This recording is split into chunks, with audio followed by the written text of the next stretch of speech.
Scrapper's a minuscule budget film from a writer-director who specialises in minuscule budgets. Charlotte Regan started making videos for local North London rappers when she was 15, and though she's graduated to short films and now features, she sticks to that level of street reality. Scrapper is about a 12-year-old force of nature called Georgie. Could you do me one favour? Georgie's doing great at school, thanks. Emotionally coping? We are eating spaghetti bolognese today. Well, I for one feel reassured. The film opens with the old cliché, it takes a village to raise a child, which is immediately deleted. I can raise myself, thanks, it now reads, and so she can. After Georgie's mother died, she lives alone in the house now. She goes out with her best friend Ali to pick up money by stealing bikes. Ali! George? You playing out? Hi, that's my bike. We were just making sure that all of these bikes were road safe. Oh, yours isn't, by the way.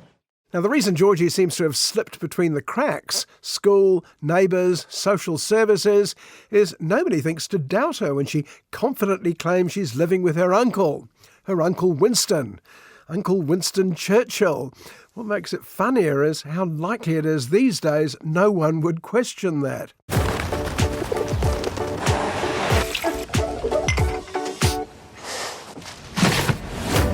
What stage of grief are you at now?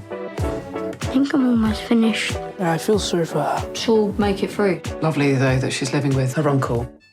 So there's Georgie getting by on her 12-year-old wits, improvising when anything goes wrong, and also working through her grief at the loss of her other best friend, her mum. Then one day there's an unexpected visitor. Hey, Georgie. Who's asking? I'm Jason. I'm your dad. Jason must be about 30, but he looks and behaves far younger. He announces he's Georgie's dad, a man Georgie never knew. He took off for Spain when she was born. And it's patently obvious to Georgie and us that Jason's pretty much a waste of space. Can't stay for long. I'll stay as long as I want. What if he's a big-time gangster? Maybe he was in prison. So hear me out on this one, yeah? No, he's not a vampire. That's just stupid. Georgie and Ali try and outsmart him, which, let's face it, isn't that difficult. But Jason's a hard man to lock out of her life, and it soon becomes obvious that he's not going anywhere. So Georgie has to reassess, wondering what her otherwise sensible mother could have seen in Jason, and more to the point, will he and Georgie ever make a life together? You think he'll stay? I don't care. I think you can just turn out, say sorry, and it'll all be all right. Your mum never wanted me around, you know. She said that, did she? I knew it. The hard thing about describing Scrapper is its unique tone, in particular how joyfully funny a film like this can be. Yes, it owes something to years of low-budget kitchen-sink British drama, particularly Ken Loach and Andrea Arnold. What lifts it is the kids' perspective. But you didn't even try.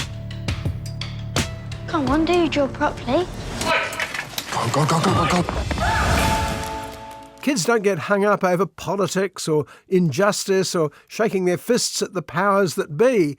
These kids at any rate, are interested in their mates, getting by and having fun. And unlike the usual grimy world of this sort of film, Scrapper is full of vibrant colours. The only greys on the screen are the clothes and offices of the unhelpful Jobsworths at social services. I didn't have a lighter. You miss fun. The most colourful things about Scrapper, of course, are Georgie and Jason. Jason is played by the only name actor in the film, Harris Dickinson, who made his mark in the recent Triangle of Sadness and Where the Crawdads Sing. But he knows his main job here is supporting the astonishing Lola Campbell as Georgie. Yeah, we thought it looked a bit, you know. Yeah. I should probably go get that serviced or something. Yeah, full service. You can never be too careful. Lola's not even an actor, and it was touch and go whether she'd deliver on day one of shooting Scrapper.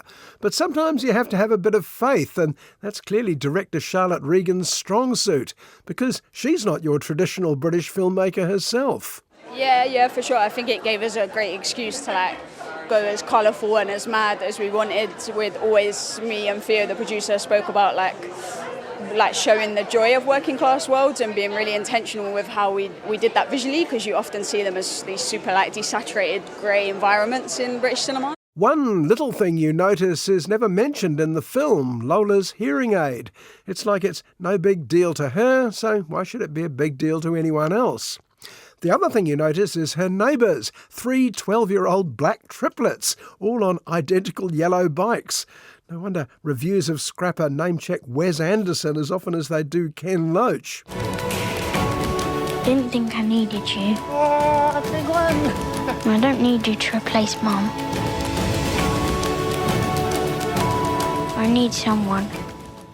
The other obvious comparison is another little film about father and daughter earlier this year, Charlotte Wells' After Sun. The similarities are really mostly skin deep, the ages of daughter and father, 2 directors called Charlotte, but they do share one other magical ingredient, a miraculous joy for life, for jokes and for human connection. That was sick. That was shocking. Shocking? Yeah.